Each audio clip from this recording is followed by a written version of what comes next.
Auburn and Northbridge meeting in softball this afternoon. This is a meeting of two of the best pitchers in Central Massachusetts and two of the best teams as well. And we were there to bring you all the highlights. Here you go. Scoreless in the top of the first.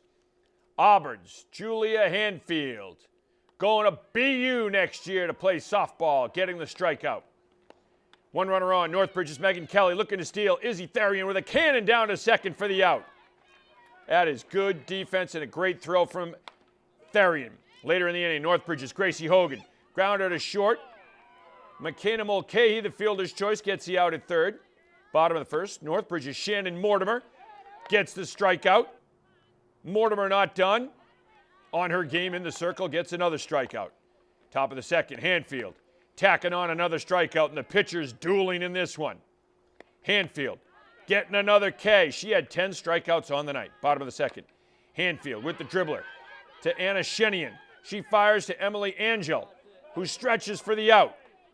And then it's Mortimer with another strikeout, the high heat. Bottom of the third now. Mortimer striking out the side. She finishes with 11 strikeouts. Auburn gets a run in the sixth, and the Rockets win it. 1-0 your final in a great game. Jake Ryan, first-year manager, coach for the Northbridge Rams. He played there. Northbridge and Auburn. Scoreless in the top of the third. Mike Breen getting the strikeout for Auburn to end the inning. Bottom of the third, Northbridge's Jake Stasinski getting a strikeout of his own. A few batters later, runner on first. Auburn's Breen launching one into center. Zach Roberts with a great grab. Runner thought it was going to get over his head, so he took off. Great throw back into the infield from Roberts. They get the out at first, and that is a double play to end the inning. Sound defense. Top of the fourth, Auburn's Breen with the strikeout. He had 6 on the night. Top of the fifth, Auburn's Joe Hopper into pitch. Hop getting a strikeout. Bottom of the fifth. It is Auburn's Hopper with the chopper to Corey Hazard. He flips it to Stasinski for the out. Later in the inning, Auburn.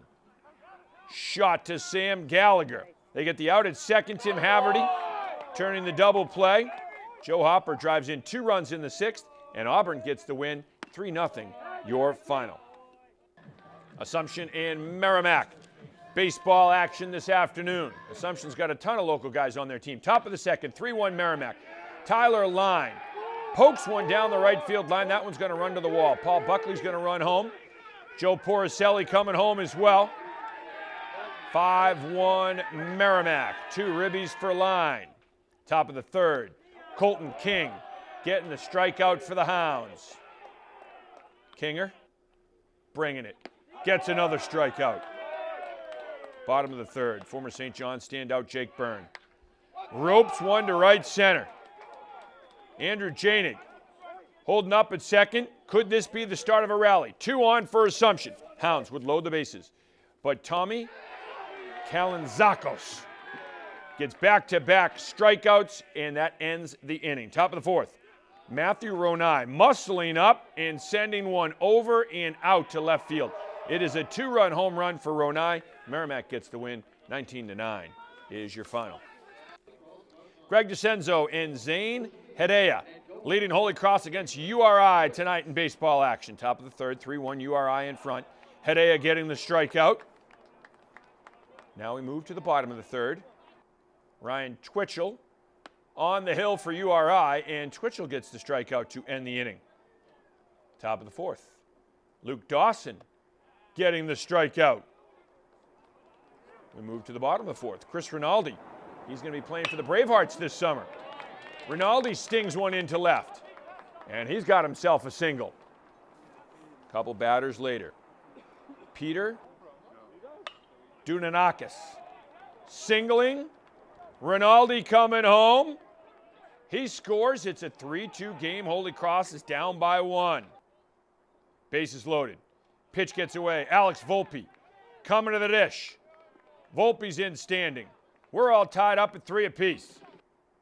Tommy Russo, he'll play for the Bravehearts as well. Actually, he won't, but he drills one to left. And Alex Gionis, he will play for the Bravehearts. He tags and scores. 4-3 Holy Cross, and the Crusaders get the win. 9-4 is your final. Well, the Worcester Railers preparing for their opening round playoff series against the Adirondack Thunder. Now, the Railers, though, their goal is to win a Kelly Cup championship, not just one playoff series. Our goal from day one is to win a Kelly Cup and win an ECHL championship. We've had a spectacular group here, mentally strong. We've overcome a ton of obstacles, very, very resilient, and we've had a great run down the stretch. We're excited to start our playoff run. For sure. I mean, you obviously want to go to the championship game, obviously, and, you know, just each game is one step at a time and one shift at a time. And, you know, for me, it's one save at a time. For guys, it's one pass, one shot, you know. Just kind of keep your focus. Well, I think you just got to take it game by game. I know it's kind of cliche, but it's a long season. It can be another 28 games. So I think for the young guys, it's just a lesson to learn that, you know, you never know how close you are. And you know, just to get into the playoffs is a unique opportunity. So we want to make the most of it. You never know when you're going to get another chance. So hopefully we can come out flying. All right, so the Railers are at Adirondack this Friday for Game 1, then home for Games 2 and 3 this Saturday and Sunday at the DCU Center.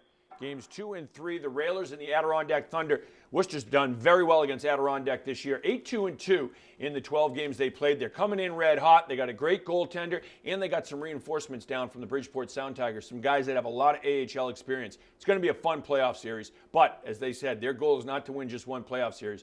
Win the whole thing. Absolutely. I mean, what kind of statement would that make? Oh, it would be huge. First-year team, and then you win the whole thing in your first year. That would be incredible. And they're first-class organization, so the word is out, and you're going to see in the offseason a lot of hockey players want to come to Worcester and play for this team now. I was going to say, even making it to the playoffs, though, is amazing in your first year as a team. Yeah, it's huge. I mean, it's incredible. It's a win-win. And from where they came from, at January 25th, they were 16 points behind Wheeling on January 25th.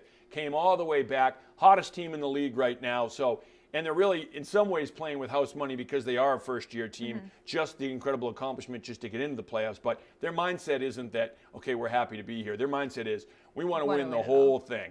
You're not first, you're last, right? Yes, I like that. I like that, Anna.